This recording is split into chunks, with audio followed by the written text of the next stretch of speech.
special thanks for providing an opportunity to meet our great personality from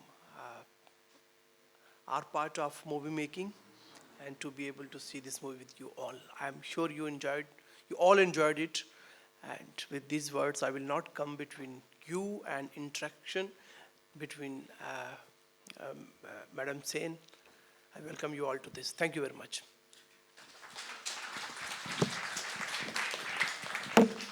And sir, before you disappear, I would request my fellow trustees, Saurav Niyogi, Debarati Goswami and Bidisha Dotto, to please bring with us a small felicitation that we have both for Ms. Sen as well as Dr. Basu. And I would request Mr. Chaudhary to please give this away. Let's do it there, yeah. Let's start with Ms. Sen, please.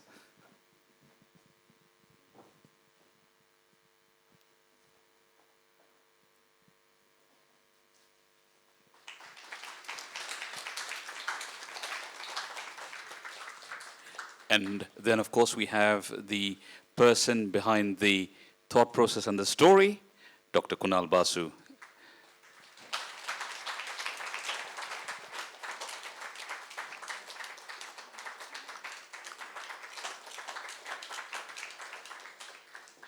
Thank you, sir, and thank you very much for hosting us here. This, of course, has been brought to you in association with the Indian High Commission. With their blessings, we've been able to host this at the prestigious Nehru Centre in London. So we are very thankful to you, sir.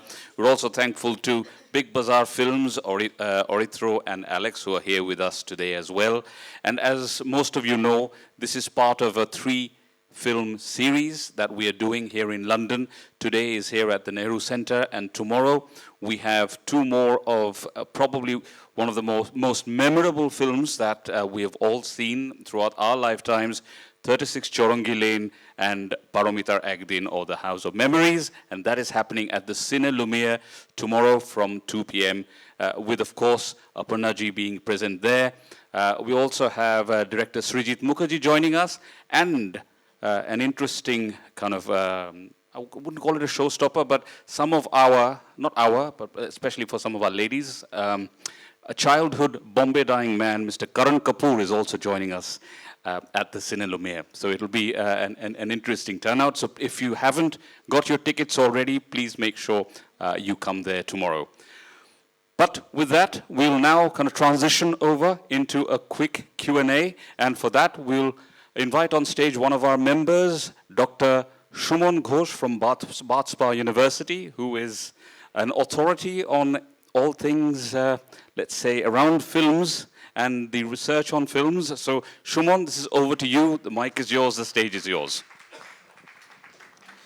Good evening, everybody. Good evening. Shuranjan does me too much credit. I'm very thankful to the Bengal Heritage Foundation for inviting me to share this brilliant moment with you.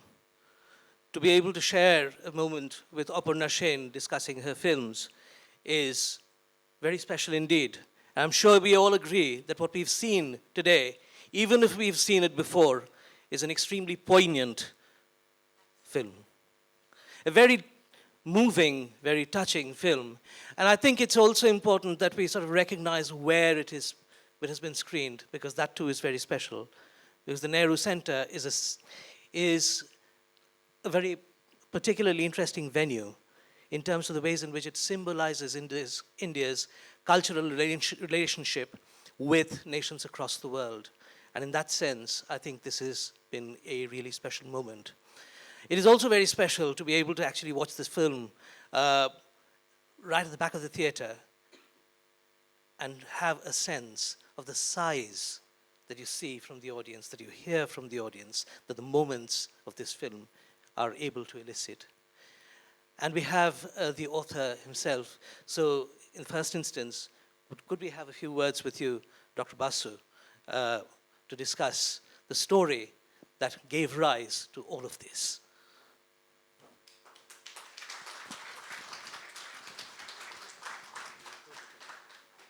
The Japanese Wife.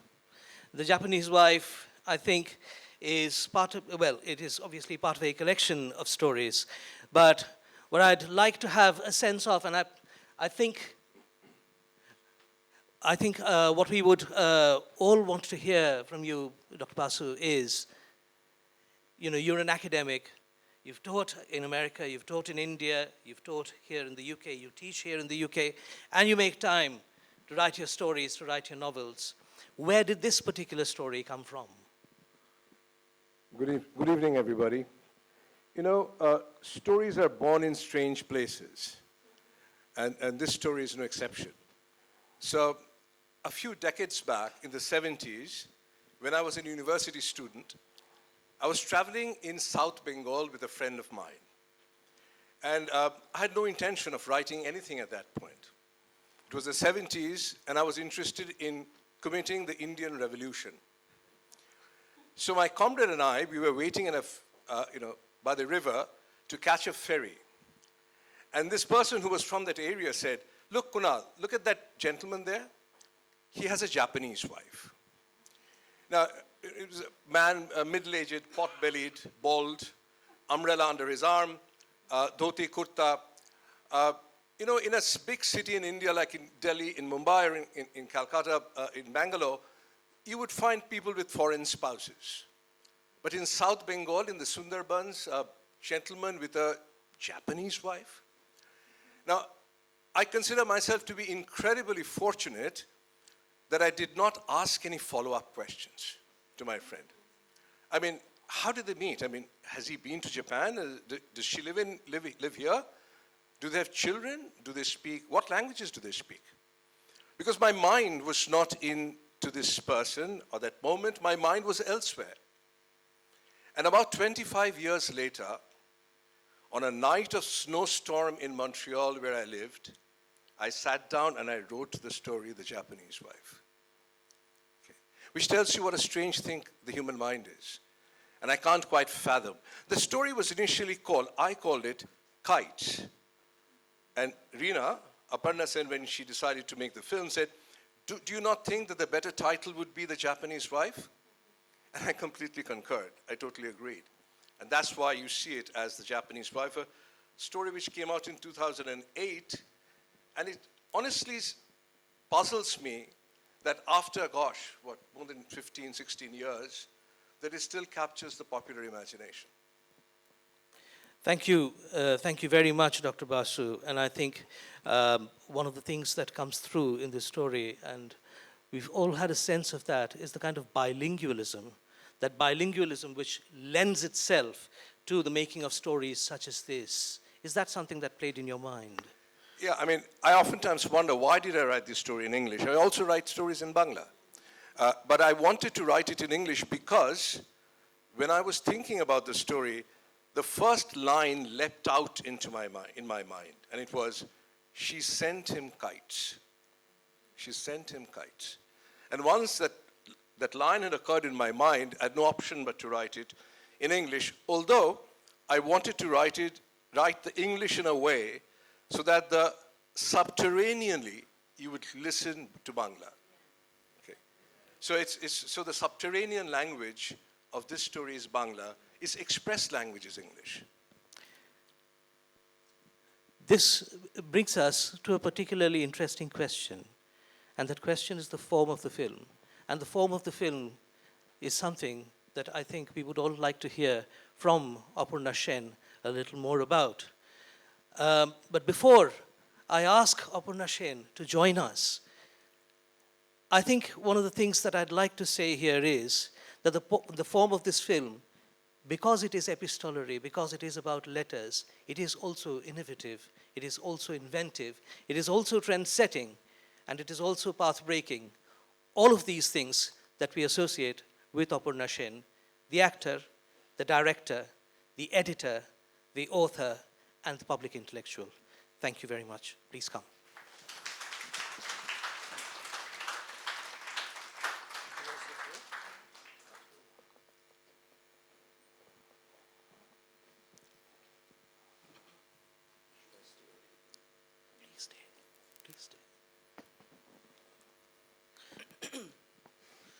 over to you. Oh, over to me. Okay. Well, the form of the film, you wanted me to talk about the form of the film. What came to me first was the letters. And in that kind of broken English, I think I should stand up actually in order to be able to see everyone. It came to me in the form of letters, and letters between two people, none of whose mother tongue was English. So it came in the form of sentences that were not quite English, but English enough. So as people would understand. That's how it came to me first. The second thing that came to me was the texture of the film. I was reminded of, very deeply inspired by Japanese watercolors. So I wanted to make it very minimalistic, and I personally find it a very funny story also. I mean, apart from being tender and loving and all of that, I find it very funny, very bizarre. In fact, that's what appeals to me, the bizarreness of it. The bizarreness of two people having been in a 17-year-old marriage through letters, and the aunt also constantly comments about you can't make babies through letters, she says, and they continue. Now, what makes this film very special for me is some of my technicians have been just amazing. For instance, I know that this is probably not the best print that we're seeing, and yet it was actually, when we saw it on screen, it was pretty good. This was made by a young man whose first feature film it was, Anay Goswami. He was a graduate from the FTII, the film school in India. And I had seen his graduate work, his graduate film, and that was so brilliant that I decided to take a risk and have him do this. Then the other one was the music. I had gone to Bombay, and my daughter, Konkona, who's also an actor, said, why don't you listen to Sagar Desai? Let him compose something for you. So Sagar came over, and I just told him about this amalgam, this Japanese and Indian. And he suddenly sent me a piece of Japanese-sounding music with tabla in it. And, it all came together. And today, I remember all the people who were there in the film, who are there no longer, my assistant Dulal De, who made, all the background action possible, all the people talking at the back, the things happening at the back. These are not things that one notices only the protagonists and what's happening to them. But these make up the density of a film, if you know what I mean. It makes the film that much more dense. As I said, I wanted to be in the form of letters, and I wanted the colors to be like that of a Japanese watercolor. And Anay, I think, my cameraman, my DOP, he actually had a wonderful time playing with all the colors, especially where you have the strings being prepared for the Kite Festival and so on. And all these actors that we had, Moshumi, then all the small characters, the people who were playing the kite fighters, them, and the sudden nationalistic pride that they have, fervor. So, and they say, workers of the world unite. This was for me also a lot of fun. Doing it was a lot of fun. I did it with much love and with a lot of enjoyment. I don't know how to talk about the form of the film without getting technical, and I don't want to do that. So I think without being technical, you've actually sort of gone into as much detail as we could have possibly expected. And so thank you very much. And including, for instance, the reference to Japanese watercolors, because one of the things that I think we all noticed was how sensitively nature was used in this film, whether it was the storm, whether it was the river, whether it was the sky. You know, all of these little aspects and how they sort of feed into the film, there is something very reminiscent of the Japanese watercolor. Yes, and I wanted to, I wanted to imbue Snehomoy's very, you know, interesting constructions in English with poetry. So even though he speaks this quaint English, there is poetry in what he says. You know, there is a lot of poetry in when he says that, you know, one day in the end, maybe one day I will come to you, sailing on this river, floating on this river like that sailing boat. You know, this is, to that extent, it has to, because it is a love story between a Japanese woman and an Indian man, it has to transcend language. It has to transcend the barrier of language. And that it does in many ways, because at the end when Miyagi comes, I particularly enjoyed the silent communication between those two, the way she notices how Miyagi's head is shaved because she's trying to be a widow, a proper widow, Bengali widow. And at the same time, she's wearing the conch shell bangles that Bengali women wear when they're married, but nobody had asked her to take them off when she's a widow, so they have remained. You know, this is something that you know, Shondha notices. Shondha notices. Yes. Yes, very much. That is something that Shondha notices. And in some ways, Shondha and Miyagi become one. This is something that I enjoyed, I relished creating. The way that these two become one. I mean, she is the one who's nursing him through his illness and is in many ways, apart from being appearing in front of him, in many ways she's like his wife. She's doing things for him, ironing his shirts, washing clothes, you know, doing the housework. She's become like his wife. And when she's nursing him when he's dying, he holds her hand and he says, Miyagi. And she responds in a very stoic manner. And in the end, both of them are in widow's white. So they're both widows of Snehomoy. You know, this is... And there are, yes. First husband, I don't know if she cared for, I mean, she was married off, but she had a son with him, etc., etc.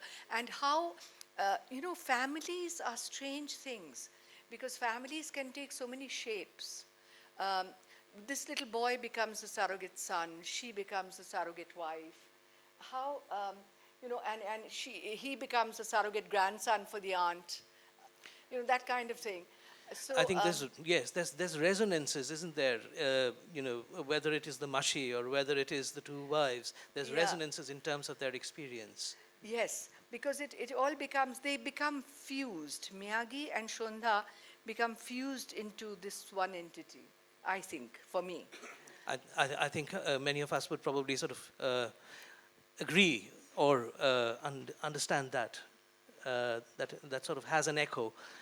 I think one of the other things, if that's all right, is that this film brings, and I think it's probably something that comes from the story as well, is this curiosity about the world outside, and also the world outside and its ability to establish that relationship with Bengal. You know, the gentleman who you actually saw, who has a Japanese wife. I'm conscious that we have Alex here. Alex, who's a filmmaker, film producer, and also an Impossible Bengal file. Alex, come. I want to say a few words. What a pleasure it is to be here with you and showing a film of yours, and to more or less a full house here.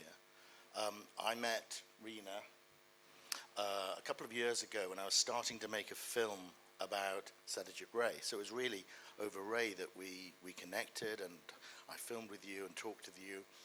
And then, of course, befriended Kalyan. So many, many conversations about culture, art, Indian cinema, Ray, of course. An incredible richness in terms of my experience of Calcutta was those times. So we very much wanted to get together with the Bengal Heritage Foundation to put on this retrospective, albeit short, just to show something of the range of your work. I mean, what I really like about this film is, of course, how different it is from Charangi Lane, and of course from House of Memories, which I really hope people will come tomorrow to the Cine Lumière. But nonetheless, I just wanted to also say, as I was watching it again, there's a lot of Ray's influence on you in this film, in the sense of the generosity that you give to the minor characters, in the sense, as you're saying, in terms of the density of the background, in the sense of the subtlety of the layering, of literally the body positions of the two lovers, or the husband and wife. I mean, even the kind of broken down wall sort of reminds me, of course, of Pather Panchali. One of the things that we wanted to celebrate is the way in which you've taken on that incredible tradition. I mean, the liberal secularism as well, which is brought out in the kite fight, perhaps the greatest kite sequence in all cinematic history, I would have said. Big question, I suppose, how much are you aware of that tradition in terms of your work? Well, you know, this is always very subterranean. I mean, it is at a very subliminal level. The influencing happens. I mean, I was aware that I had been influenced by Ray in all my work. I mean, you cannot get away from Ray and Tagore. How do you get away from Ray and Tagore? They are in your bloodstream. So there's no getting away from them. I keep saying that all of us have inherited them, like, we've inherited our parents' DNA, our blood sugar levels, and so on and so forth. So Ray is kind of there. You know, he's inside. I don't know how to explain it. He's just inside, and I'm not even aware of him. I'm not aware that he's inside. It is much later today when I saw the film that I felt, oh yes, the unspoken, the communication without dialogue that kept happening. That is so Ray. There is a lot of Ray, not just in this film, but throughout your career. I mean, as he's such a formative influence. Yes. He's just, my father, Ray, Tagore, though I've never met him, of course. These people just have made me what I am today. I mean, Can I just mention something here? Yeah. Since you brought up your father. Yeah. Chidananda Dasgupta Yes. has been a massive influence on film criticism and film scholarship. And one of his most seminal essays is an essay on Ray and Tagore that he published in Sight and Sound in the 1960s. It's an absolutely brilliant essay. So it's just wonderful that you actually sort of bring up this particular his theme. His book on Ray is a seminal one also. Hugely. The films of Satyajit Ray. So that and the communication between people, as I said, like between Miyagi and Shondha. And not only Miyagi and Shondha, I mean, when Miyagi comes, all the people that she talks to, even the cart man who brings her home in the cart, all of them, she's communicating with them all, and they're all communicating with her without any problems at all. And, this, I think, this is a very, this is probably from Ray, his innate humaneness that brings all human beings together. Yes, and the compassion and the empathy that comes with it. That comes, yes. Of course, Very without much. that compassion and empathy, you don't have the communication. Of course. So that was, but what is different, if I may say so, is actually I think comes from the story itself, is the bizarreness of, such an improbable premise. It's such an improbable premise, which is what attracted me to the story in the first place. I mean, the fact that two people, and so I don't know, I was laughing. I was laughing sitting here at my own, watching my own film, because I just wish I'd injected more humor in it. There is an element of the whimsy in it, and it's very endearing whimsy there. Yeah, it's a subtle kind of humor, gentle humor, which is not, it doesn't, attack people in any way. It's No, just no, a gentle no. humor. But that again is Ray. The gentle humor is also Ray. Without my realizing it, he just creeps in. There's nothing you can do.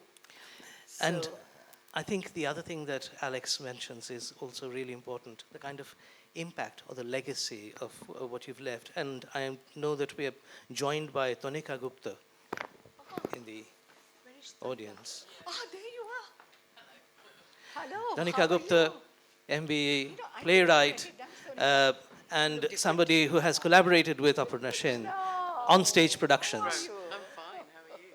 And I wanted to have a sense from you, Tonika, as to the kind of impact that creative artists working from this part of the world have had in terms of the kind of resonances that these films by Aparna Sen, made over the last 30, 40 years, have had.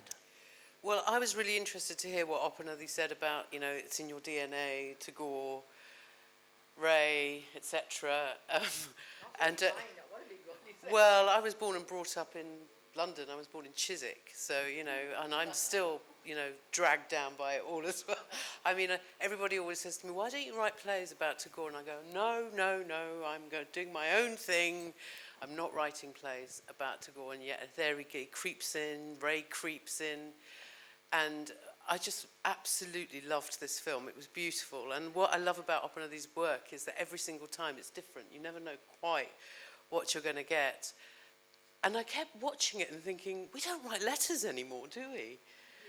We don't write letters, we write emails. I think the only person who ever writes me letters is Alex, because he writes letters and emails, and it's such a beautiful form that we've missed. In terms of your question about how has Opanadi and others influenced our work, it's like the DNA. I mean, I remember going to India on one of my de-Anglicization process trips, and my mum forced me to go and see a film in Kolkata. She said, "You must sit and watch a film in Kolkata," and it was Mr. and Mrs. Iyer.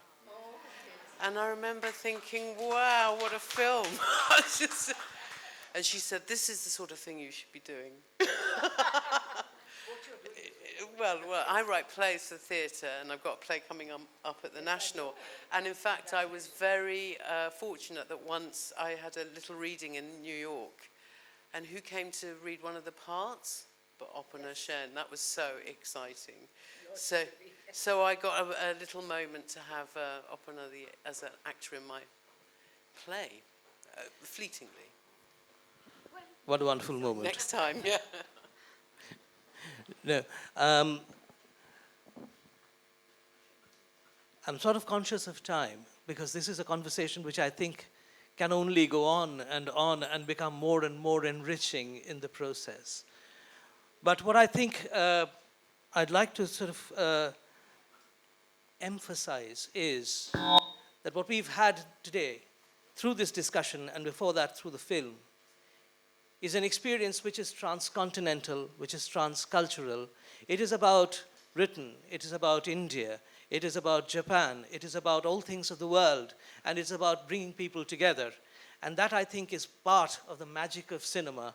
And we've seen one of these beautiful films which portrays this magic like nothing else quite does. Thank you very much, everybody. Thank you, Aparna Sen. Thank you, Kunal Basu. Thank you, Alex. Thank you, Tonika. Thank you, Bengal Heritage Foundation. Thank you, Indian High Commission. अच्छा ठीक है